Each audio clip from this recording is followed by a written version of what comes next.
1 of me being in the new house, guys. Yes, I'm listening to Kenyan music because it's gonna put me in the mood to organize. This is what happens when you have ADHD. Ilikuwa nimejipanga vile nakuza kupika mayai to boil some eggs. These lips of mine look really crusty. I need to find the lip gloss kwenye ziko. Anyway, so yeah, I was gonna cook some eggs. So I had set up like the cooker nipike. But apparently I haven't done that, so let's do that.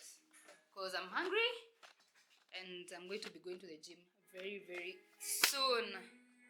Picha zinakwanga zamana, yule napanganga ni Maulana, na so siwezi ngoja.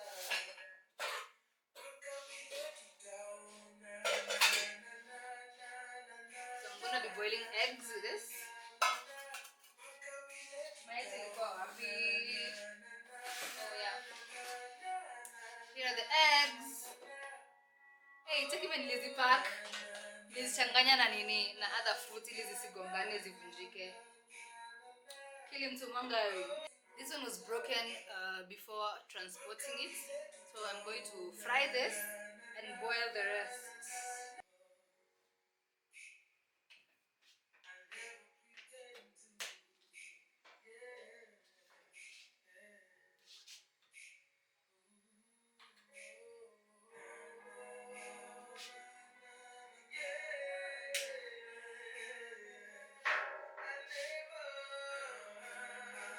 Yeah, the eggs are cooking. I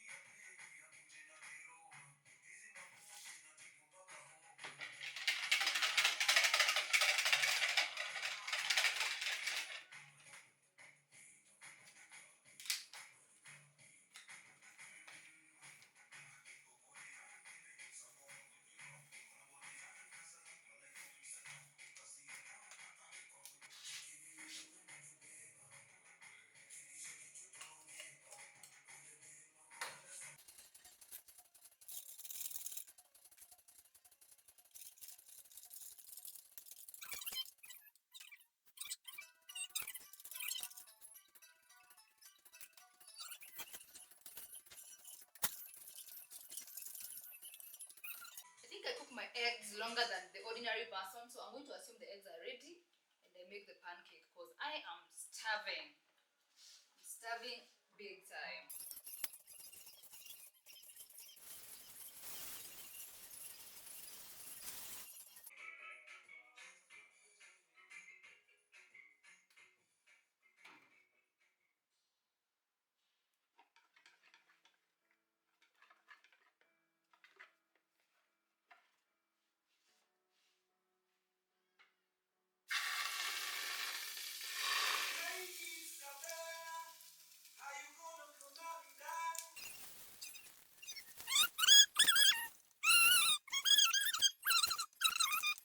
And spend all my money on you, baby, cause I can't take it with me when you're there. So tonight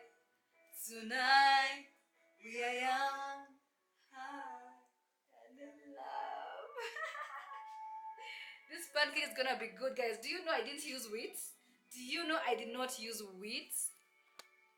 So this is a cassava pancake. So the foundation ingredient is eggs. If you have an egg, it comes out really nice. The pan is getting hotter.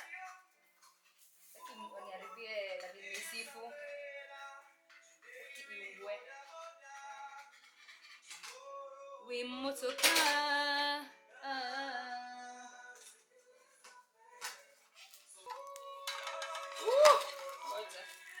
Oh, there we go. You see, it was starting to kuungua.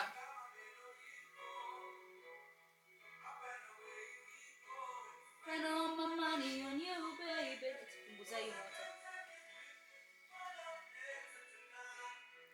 Tonight we are young. Hey, that song was a beautiful song. That song, Sauti Sol outdid themselves, man. The video, absolutely immaculate. The vocals, they were giving like the dream boy band. And then they shot it, I think, in New York. Where? It was looking really good. And then the chick was really pretty. I need to moisturize these lips of mine.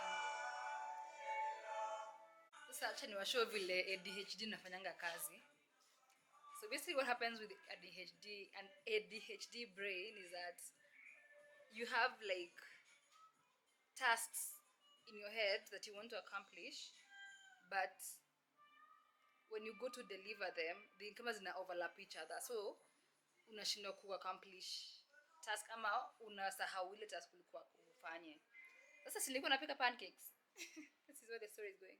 So nikasema as the pancake heats up kidogo, let me remove these flowers huku nje kuzataka kupanga hapa.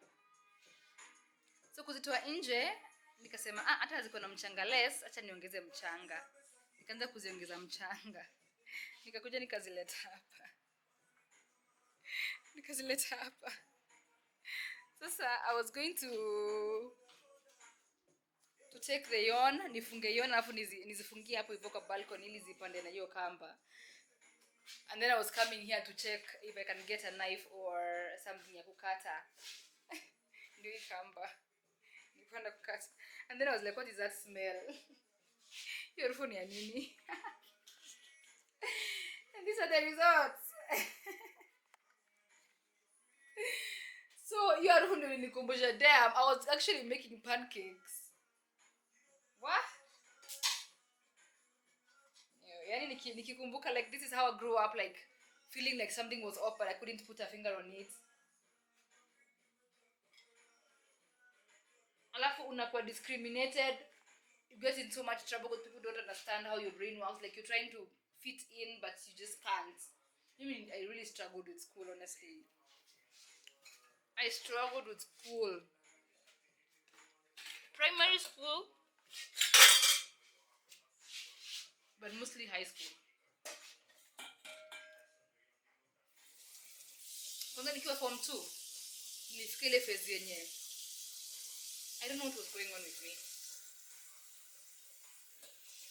But the harder I tried to do good things, the more I did bad things. So I ended up being like in so many lists za makosa, and I'm trying really really hard to not be in this list, but niko tunajipata. It was just so sad. Yani nilikuwa nasikia vibaya, like I want to wake up on time. Ninaamka asubuhi, nina procrastinate. Na shindo, yani unajua hiyo whatever, performance dysfunction or something. You are unable to complete task. It's just running in your mind, but hauna your dopamine. So the thing with ADHD people is that they lack the dopamine to get them to do things. So your dopamine is so low that completing that task in I feel like climbing a whole mountain. So nilikuwa na end up nimechelewa class. Nikaenda breakfast achelewa. Like I was just constantly late.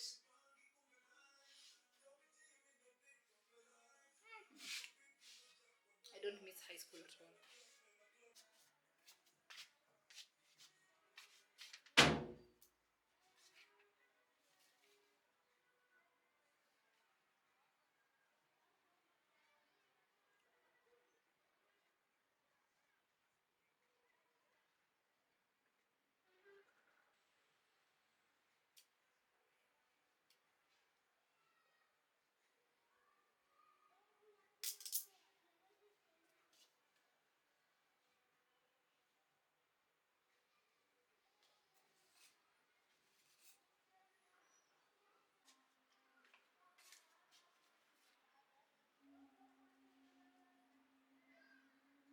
So I've freed these plants. They were indoors for a very long time, and as you can see, like the leaves had started being like affected. Like even their growth has been very stunted.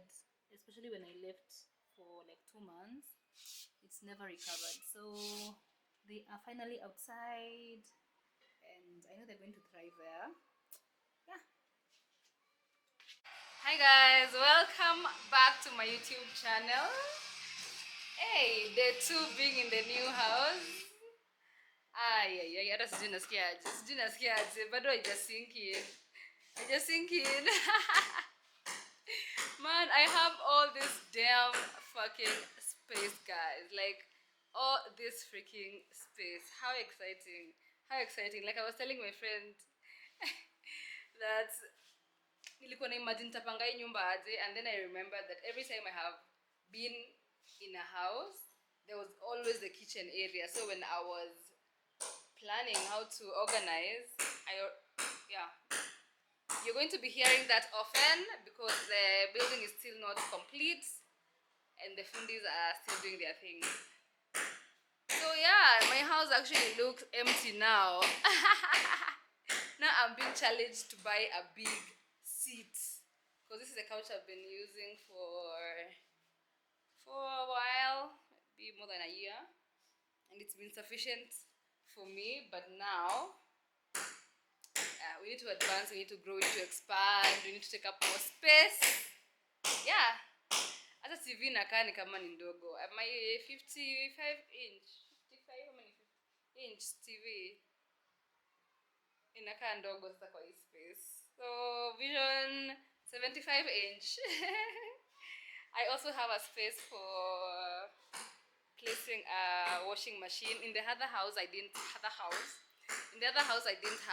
a balcony, and so I am so happy I have a balcony here. The light is a lot. Nipunguze the lights. Yo, that's good. It's good. Okay, I think that's better. So here's the balcony area. My plants now have a permanent home where kids are not playing with my plants and plucking and destroying them. Yes, and yeah, vision coming soon for a washing machine. Yeah, so it's to growth, guys, to growth and to expansion. So I want to go to the shops. I go buy breakfast. I should put this Nini on auto so it doesn't keep changing. We are on intelligent auto setting now, so I can continue speaking without having to adjust the setting. What happens in intelligent auto, the camera shifts the settings by itself, as you can see. Yeah, it's actually better. So now the challenge I have that is sort of like making me a bit not really settled into this house is the cold situation. Parts of moving into a house that has been rushed in completing baridi. But guys, like when I weighed the pros and the cons, nakwambia how like isn't it how nilikuwa nataka they were above my price range, and this one like just fits my price and I just felt like called to live here. Like that's how I usually like decide some of these big life decisions. Like I asked myself, do I see myself living here? And I could actually see myself living here. And that's how I said, let me just wait for my house in Maliza. Anywho, I was telling you guys that, what was I even telling you? Yeah, I was telling you that the cold situation. Now the cold situation is not very good. It's very bad. Let's check the temperature from my phone. Where's my phone at? Say 16. Woo! We are at 16 degrees, guys. Let me see. That's actually crazy. It means this place is actually really cold. It's not just the house, it's also the place. So the kitchen imebaki messy. The kitchen is not looking good at all. So this is how the situation is looking in my kitchen. Now the reason why I have this mess here, number one, is because I was waiting for the fundi to come and fix this. anafaa kuja paint hapo, and if that is not painted I cannot organize my things inside this cabinet, you see. So I was waiting for that to happen. It hasn't happened yet. I hear these guys watu wenye wanatengeneza hizi wanaweka hizi sijui they are not around cause contract manenos. I need that another one installed here. Those things I'm going to be fuatilia like a crazy person. Or ama pale nyuma, like I just need an extra cabinet. This one is not sufficient at all. And when I went to the other houses nilipata kwa hizo house zingine they have like an extra cabinet, but that one haina mlango. It's just like 2 shelves. So I deserve that. So I'm going to push for that as well. Okay, so let me go to the shops.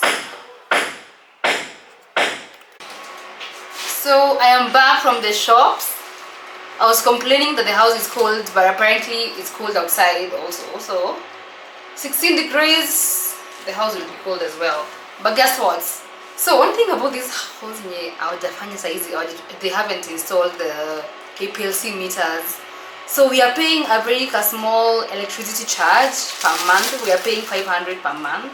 I'm hoping they don't bring those meters in like forever, you know. So because of that, mimi nimewasha heater yangu hapa. Oopsie.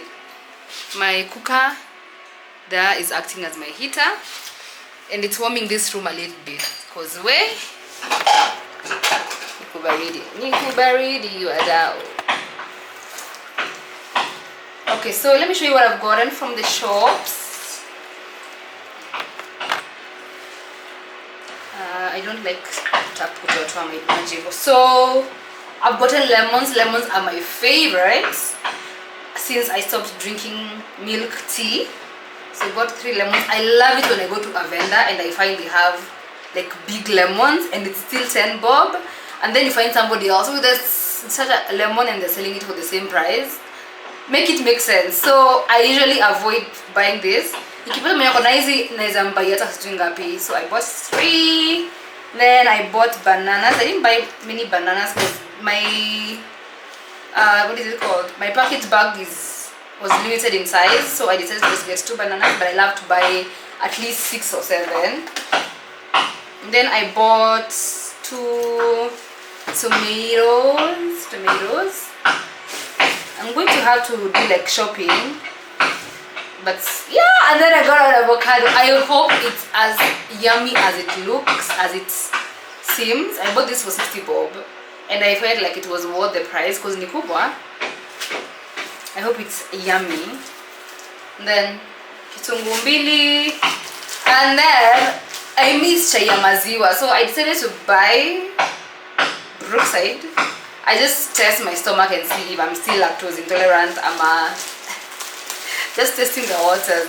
And then the mistake I did, I bought bread, guys. I'm not a bread person, but hata nimeharibu nini shape ya mkate. I nimeekelea nini kafinyo. And then for cravings the kishada, I bought ngumu. Yeah. Let me warm it in the microwave.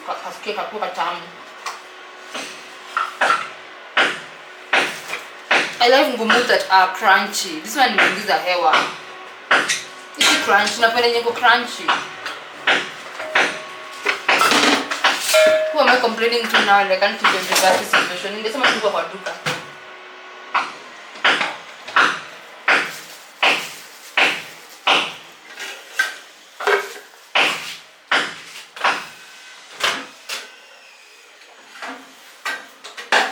Guess what I found in the microwave?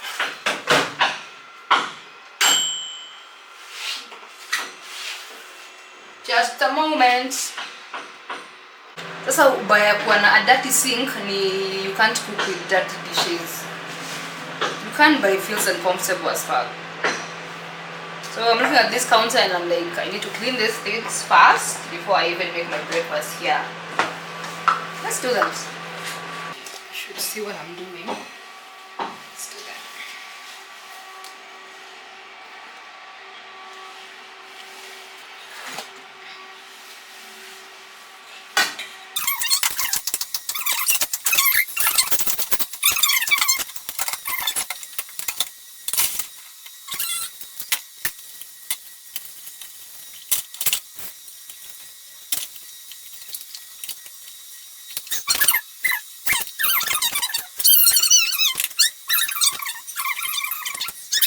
At my age, there is no way I can piga sherehe mpaka asubuhi. My age is not allowing it. People napenda kulala. Hey, yo. I love sleep. I love rest. I love like being in my personal space. So I love peopling when I love peopling. You know, those things that you only do when you're there and you're enjoying it at that particular time. But then other times you're like, I would rather not, you know. Hey, imagine if I really what? So yeah, I'm supposed to do that today. Because it's Pride, I think I should take myself out there more. That's one of the things I had said I would do, because I want to be in a celebratory space. You know, I want to enjoy myself. I want to say yes more to opportunities that bring me joy and put me in a, different spaces, with different people, like just opportunities for me to grow and to experience life. Because maisha ni fupi man, maisha ni fupi sana. And one thing I would not want to do ever is to live my life with regrets. Saying, oh, I wish I did that, I wish I did the other, I wish I, I don't want to live with regrets. Like on Sunday I had a concert I wanted to attend, a Christian album launching concert. It was actually being hosted in a church, and I really wanted to go. I had even set it in my calendar when I had seen this thing, and it was a concert for a former friend of mine who used to be Sisters in Christ. As you know, I'm no longer a sister in Christ. So I just wanted to go and support her, because I was there in the first lot times she sang publicly, and I was like, let me just go, So on that particular day, I went to my best friend's place. I wanted to clean her house, at least because she was alikuwa ameenda mahali, yani nilikuwa tu nataka kumsurprise na a clean, organized her space. So nikaenda nikaanza kumpangia nyumba, kuosha nini. But when I'm doing But when I'm doing this activity, when I'm doing this activity, nilikuwa nasikia like I'm anxious, because I'm like, time inaenda haraka and I need to go for this concert, which was also on the other side of where I stay, na nilikuwa sina pesa, which meant kama concert inaisha saa 3, I might have to Uber, na sina hiyo pesa ya kuuber saa hizo. So I was just feeling like a lot of pressure. So when I usually feel like that, when I feel like I'm in a dilemma, or I'm fighting with something that's not very clear, how I get clarity in that kind of a situation is to ask myself what I am gaining from that experience. As selfish as that sounds, because sometimes we might show up for people not necessarily because we are benefiting from that situation, but most times, of course, you want to be in a space that is also healthy for you. So I nikajiuliza, peace, you're still working on your religious trauma, and you want to put yourself in a situation where you're going to be hearing gospel music play for 4 hours, more than 4 hours actually, because you're going to 6 inaisha 9. Alafu wewe mtu mwenye unakwanga unasinyika ukisikia gospel music ikicheza kwa matatu, you're going to be there for 4 hours. Okay, ikaanza kujiambia, no, I don't have to be there for the whole time, I can just go maybe a couple of hours alafu nitoke. Still there will be worship, there will be prayer, there will be all these things that you're still working through. And then ikajiambia, udem, she's the one who's launching her album. As much as I care for her, I don't know, I still care for her, even if we don't speak. Like, we have never spoken in like over 5 or so years, right? What is the intention? What do I want to achieve from this situation? Is it because from a selfish place of where I want her to see that, oh, I can support you even if we are not friends, or do I genuinely want to be there for her? That is me questioning my ego now. That's me talking to my ego, because the ego wants to, the ego is prideful. The ego wants to do things from a selfish point. Nikajiambia, right now I'm at my best friend's place, a chick who has shown up for me like more than any other person has ever showed up for me. The person who, like, she's literally more than a sister to me. Like, she's someone who has been there for me in the lowest of my lowest, And sasa I want to cut this experience short so that I can rush to go and show up for someone who we don't even talk to. Nikaona, by the way, it makes sense. So I just told myself my friend deserves my time, because she has clearly been there for me and has actively showed that she cares for me. And so I will take my time to clean this house. I will take my time, I will dust it, nilikuwa nasema sitafanya vitu zingine, but nikasema I will take my time.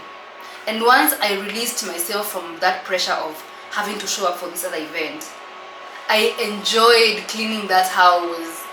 Nilisikia, I was feeling like I was like, it was so therapeutic. Sasa hizo vyombo zangu kwa nyumba yangu zimepiga zimepanda zimepanga mpaka stairs, man, because of how many they are.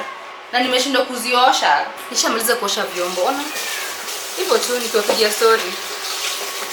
But right now my laptop has been fixed. The space has been expanded. The RAM and the ROM have been expanded. I also have a hard disk. So no excuses. No excuses. I don't even want to do it perfectly. I just want to put out content. I just want to put out content, especially vlogging. I just want to document my life. I just want to document my life. Yeah. So wale watu wanaonanga watu wanafanya vlogging wanafikiria we are there for the money, we are there for them. Hata sipati anything. Hata like I haven't earned from content creation in how many years? Like even the money I've gotten over the last year or so, ilikuwa content creation, like ilikuwa pesa mingi. Like I don't know why people think that content creators we do all these things for money. By the way, sometimes if you thought of the money, you would never even make content, because you're not being paid what you deserve. Especially being a content creator in Kenya, where content is not paying. Me, something I even said I will never do is performing for brands. I used to perform for brands a lot. Like unapata you want to do like content, but you want to put it out in a certain way where like, oh, if I'm vlogging about like making my hair, I'm going to be mentioning every brand of the product that I'm using, or I'm using this, or I'm using this, I'm using this, and then you tag them. That is performance. You're doing it so that you can be noticed. So me nilikuwa na feel like nikifika mahali na feel kama I'm not being authentic, I just retreat, because I'm like, hizi picha tumeziedit sana. So umeedit hizi picha sana. Is this you being your authentic self? Unashinda kuambia watu wakuwe their authentic self. So those are like thoughts that used to come into my mind when I start feeling like I'm not being authentic.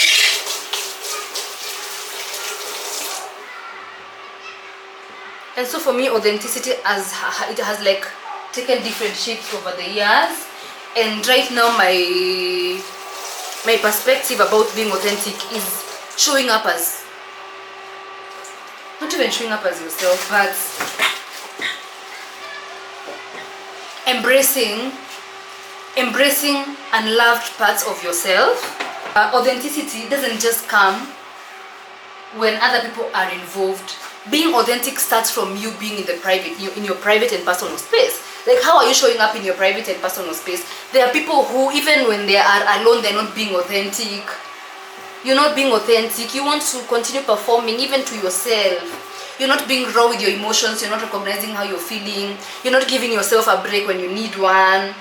You're not respecting your own boundaries. Like, so being authentic starts with yourself. Like, you have to start getting in touch with parts of you that you have wanted to hide, parts of you that you have been afraid to face. That is how like I define authenticity right now. Because once you start fixing all those things, once you start like, hey, I'm preaching, yeah? Once you start recognizing these things and you start working on them from the inside, trust me, you don't even have to try and show up authentically in public. It's just going to be so automatic, because it has become your whole identity. Like you're showing up as who you are, and so you can't show up inauthentically in public and show up authentically in private. But you can show up authentically in public and show up, oh, you can what am I saying? You can show up inauthentically in public and you can show up inauthentically in private as well. You can show up authentically. Oh yes, I was saying, what am I saying, guys? There's no way you can show up authentically in private and then show up inauthentically in public. Naelewa? Like it will just flow. So for me, that is what authenticity means, and I am doing the best that I can to continue embracing those parts of me that I've been told to be they are shameful, to hide them, to not speak about them. Those parts of me that I have been afraid to show because I feel people are going to judge me or people are going to see me a different way. That is me now coming into who I am. You know, you don't, when you're working on yourself, you don't transform into something different to become who you are. And this is who I have been at my foundation, and so I am coming back to myself, because I was like that when I was a child. When you are a child, you're explorative, you're adventurous, you're not ashamed, unatembea mpaka uchi mbele ya watu, because you don't even have that awareness that you are not supposed to be walking naked in front of people. That is something people put in you. So you start to be ashamed of your body. You start to be told girls should wear long things. You start to be told when your dad is around, haufai kukuona na kitu fupi. All those things now, they start to put shame in you. And I think that's why for me, like, if you look at those of you who follow me on social media, you know how I used to dress. You know how conservative my dressing was. I'll put a few pictures up, mone. Like I was dressing like a kamama. So kamama. No. Receive the glory. Na nilikuwa very comfortable. Like, but once I started questioning religion, and I remembered like things we would be told by like our CU chair lady, and she would tell us to cover ourselves so that we don't so that we don't make our brothers fall. When I wear like revealing clothes, that is usually me like reclaiming my power. That is usually me like going against what I have been conditioned to believe is what is right. Because trust me, even when I go home, I can't even wear short skirts, I can't wear short dresses. Why? Because I still have that shame. I still want to pretend, I still want to manage the image of the person they think I am. But they have already seen me on social media like that, so why am I showing up as somebody else? I need to show up authentically in every single space. As much as there is that respect when you go to Rome, do as the Romans do, it shouldn't come from a place of shame. It should be coming from a place of respect, but not shame. There's a difference. Because now the space is clean. The space is now clean, man. Yani ni mimi niko na hii space yote. This whole is my kitchen. Yani ni mimi nimeingia kwa kitchen nikafunga kitchen.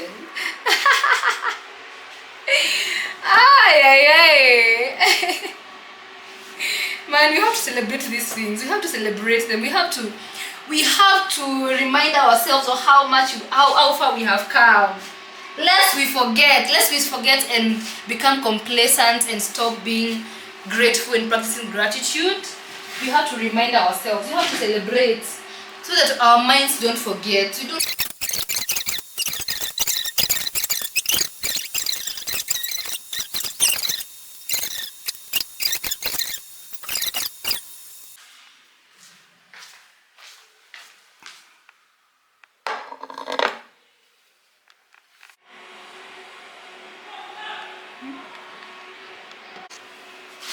So that we are disappointed together, I'm going to cut this avocado with you.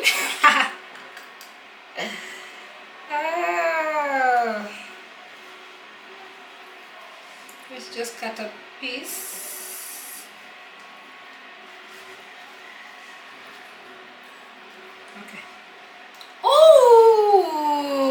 goodness.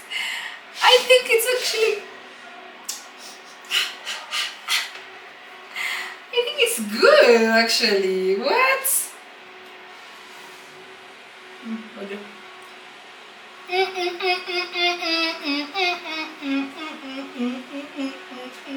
I didn't waste my 60 shillings. Itamu. Because nikiweka salt sasa sitakuwa checky too. That's how you know. That's how you know an avocado. And then inside haina madent. Goodness, like I love avocados more than anything. More than anything.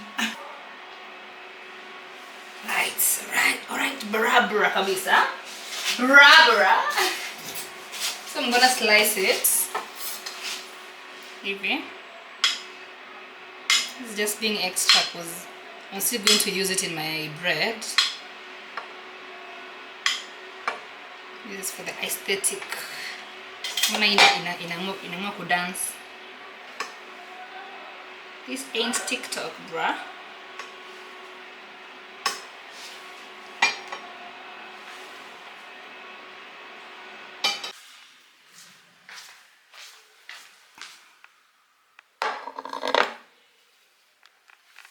Now this is what I like. I like to really present my food nicely. It just gives me the psych to eat it. I need a fork.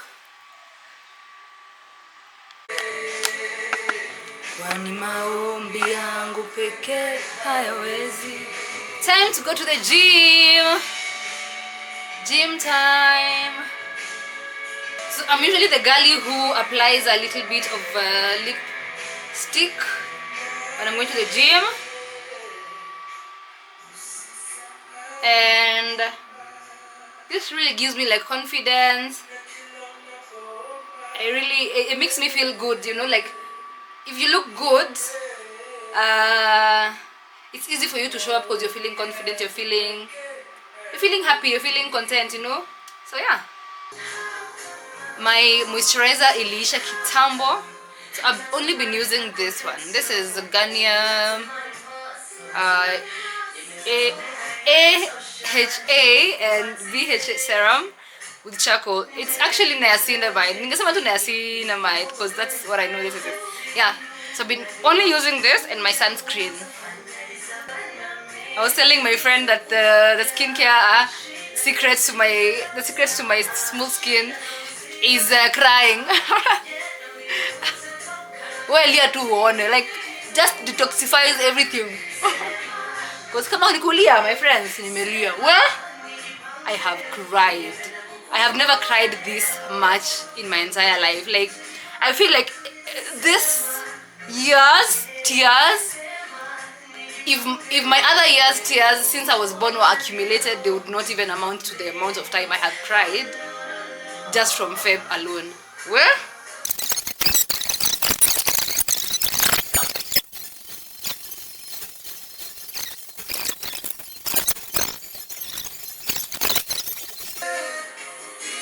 I have not started vlogging in the gym.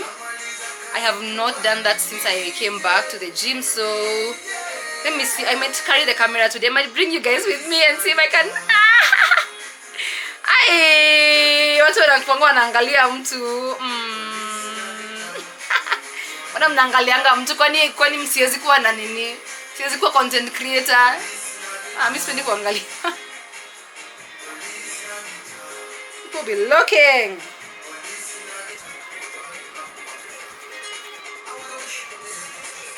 I need a prescription from a dermatologist for me to buy certain Yeah, so we're set. 20.